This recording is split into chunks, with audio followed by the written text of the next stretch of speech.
Hi everyone, and welcome to another episode of The Non-Native Leader, a video podcast series where we explore, we analyze great stories of people who were not born in an English-speaking country, but they've managed to achieve success on the international stage. If you follow the series, you've seen we've talked to people working in fintech, for WFP, for different industries, but they have one thing in common. They were not born in an English-speaking country, and they are working internationally today. In this episode, I'm particularly proud to have with me Lorenzo Fioramonti, who is the director of the Institute of Sustainability at University of Surrey, UK. This is just his latest role, but Lorenzo has had an interesting career, which has spanned from politics to economics to well-being economy, which is a great topic, which it's really dear to me. But yeah, as usual, I don't want to spoil it all, and I'd love Lorenzo to give us a bit more on his story, his career, and where he is based. So Lorenzo, welcome, and thank you very much for being with me today. Thank you for having me, Daniele. As you were saying, I've changed jobs quite often in my career. I started roughly 20 years ago as a young academic on the other side of the planet in South Africa, where I set up my own research center. Then I started publishing books, traveling around the world, working with some of the key economic thinkers. And then because of that, I was offered a possibility to run for elections in my country, in Italy. And I got elected as a member of parliament. I became a national minister. And then the most recent role that I have is, as you said, the director of the Institute for Sustainability at the University of Surrey in the UK. And but I'm also advising companies. I work with business. I run my own consultancy. So I would say I went from academia back to government, back to academia, and then into the private sector. So, and I've done this across many different countries. So it's time now, I think, I suppose to wind down a little bit. Yeah, that's very interesting actually, because no matter what you do, I love the way you always keep an eye on whatever is happening around the world. So you're working, for example, in your career in politics, sure, but you always kept this sort of international approach. And you mentioned traveling, which is great, you have important roles, institutional roles, but you never lose that sort of drive towards traveling, exploring, which is something really peculiar, I think, in your personality. So you've mentioned many things like politics, academia, and consultancy, but I think now you're a successful man, but there was a start to this. And was it 20 years ago or maybe more than 20 years ago? Give us a bit of a story behind that. The start was much more than 20 years ago. At the beginning, I was a student. I left Italy when I was 21 and never to return until it was almost 40. I studied in the UK. I was a student. I did whatever I could, PhDs and masters outside my country, because it was easier to do it there than to do it in the country. And then I remember the first time I went to South Africa, I had to decide whether I was going to study in the US or in South Africa. And I had a scholarship and everything to go to Vassar College in New York. But then I decided that going to Africa was more exciting. I had never been. So I went to South Africa on my own, and I had no friends, nothing. I started renting a little cottage, and that's how it all started. And I went to university I'd never set foot in, and that's where I started studying and doing my work. And that's the university that then hired me a few years later. So it was really hard. It was really hard at the beginning. Those who say that traveling and migrating is easy, it's never easy, not even when you're doing it academically. I can confirm that. Yeah.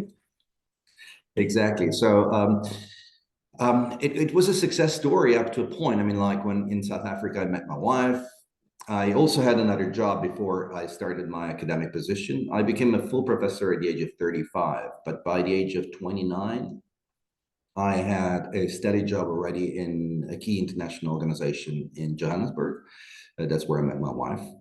And then again, I looked for academic positions here and there initially, part-time. Then I had to move back to Germany, actually, of all places. I forgot to mention that one because I got offered a temporary position, a fixed-term position, as they say, at the University of Heidelberg. That was a beautiful time. That's where my first son was Can born. imagine, yeah. Spent 3 years in Germany and then Berlin and then back to South Africa for my permanent So position. this So is, this was the beginning. well, and this is great because you already see how like working internationally. So like, okay, leaving your country and deciding to start as a fresher in a new country then can actually change your life. Because not only professionally, because you talked about meeting your wife, starting a family, and so step by step, you're a different person today. Now, my question to you would be, so this is obviously your way to success. Did you have like any negative moment, any moment where you felt the challenge a bit more? Oh, many, Daniele.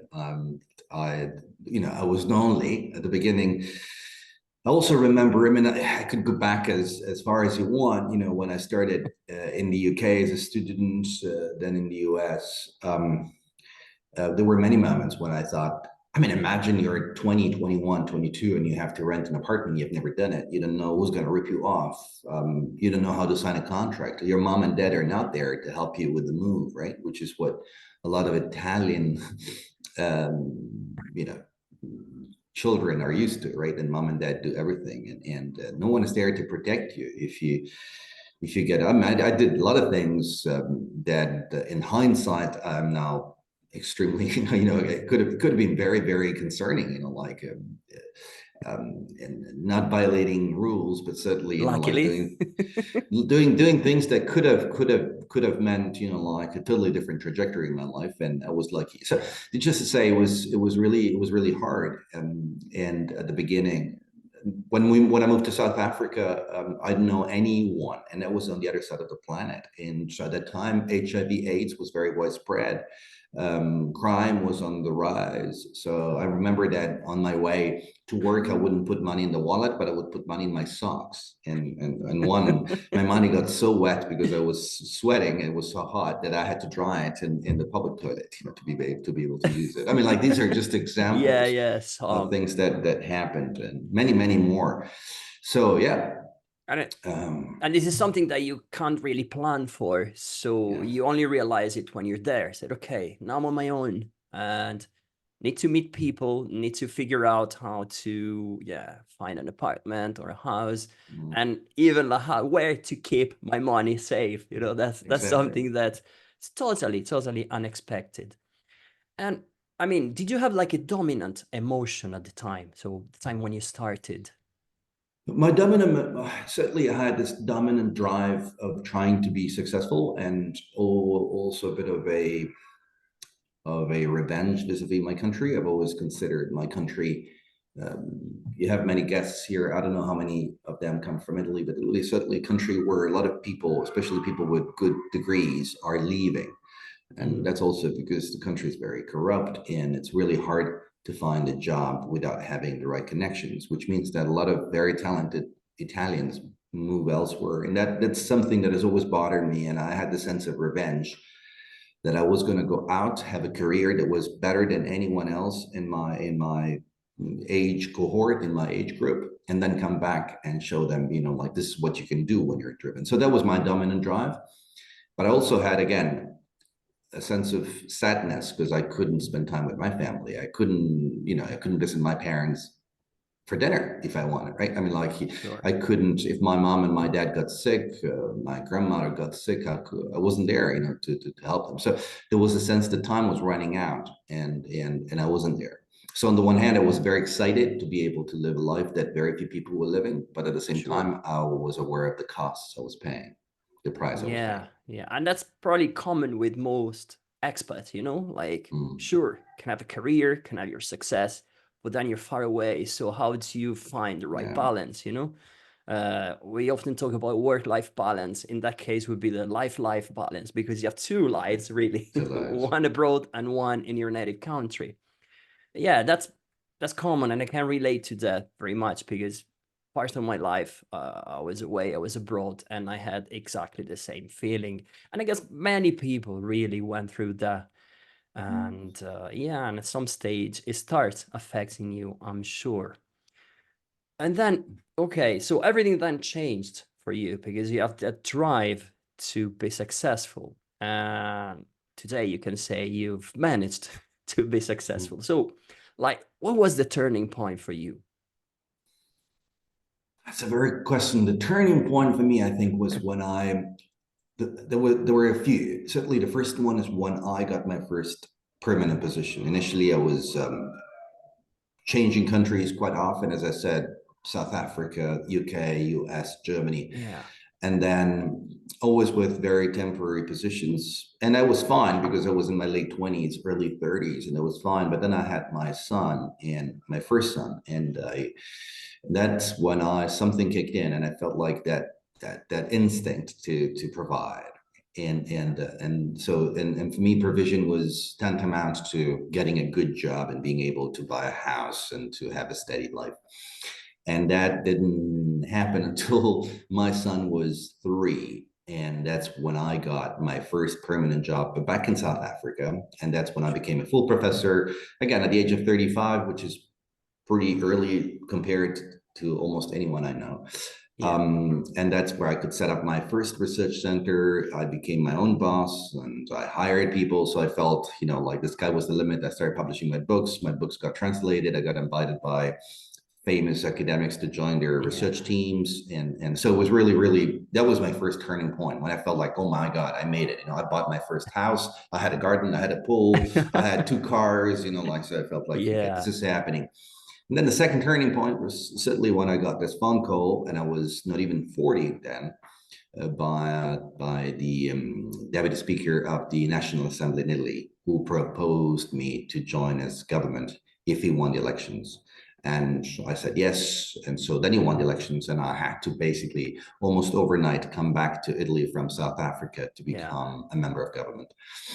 And that was a big turning point because at that stage I was like, oh, okay, you see it's happening. You see it's happening. I told you I was going to come back with a vengeance, and then it happened. And I think the third turning point is probably now when I'm done with all of that and I'm now exploring something totally new, which is this business orientation that I didn't know I had. But just a year ago, I decided to set up my own company. While I nice. retain my academic position, I also do consultancies on the side, and I'm working with big multinational corporations. And it's exciting to go from, you mentioned well-being in passing earlier, but it's exciting to go from the theory of well-being to the Yeah. practice of well-being.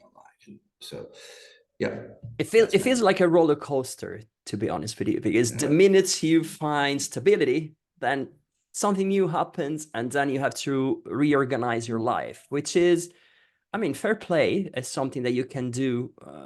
And okay, I wouldn't say easily, because it's never easy to reorganize your life mhm. and move your family and change location.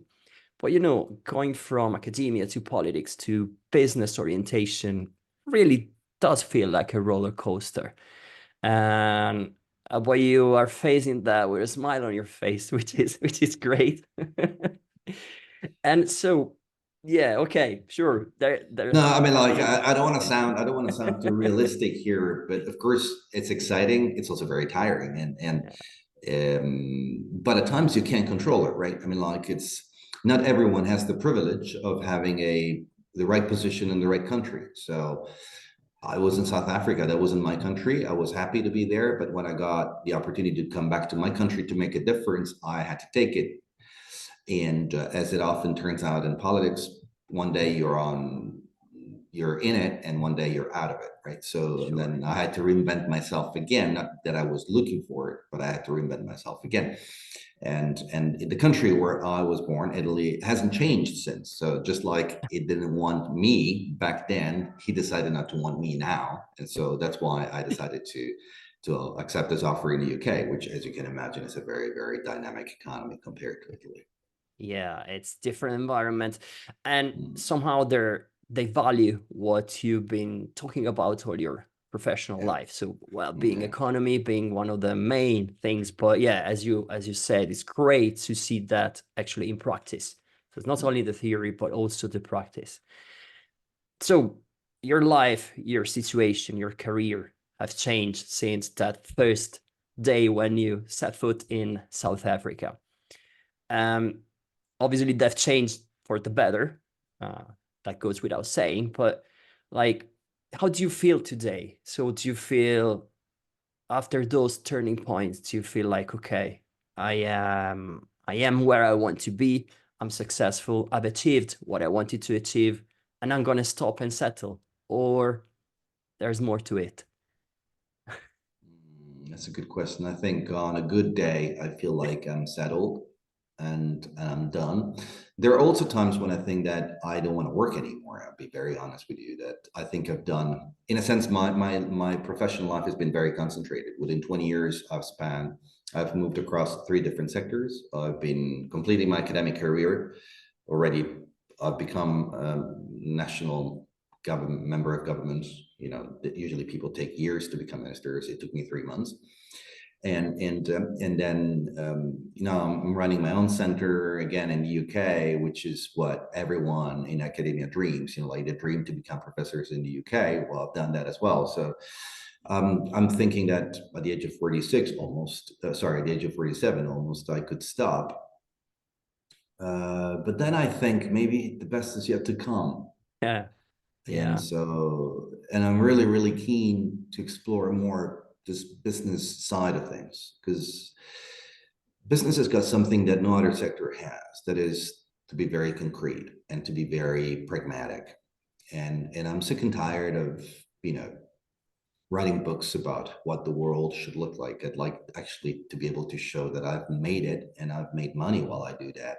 So I don't know, maybe we're going to have another interview a few years down the line and I'm going to be able to tell you whether that has been successful or not. oh yeah, yeah, that would be great. Yeah, and this is a great point, because many of the people who I talk to are actually in the business, on the business side of the world. And so I think this is something I can see a trend anyway, companies being more interested in those topics, whether it's greenwashing or is real interest.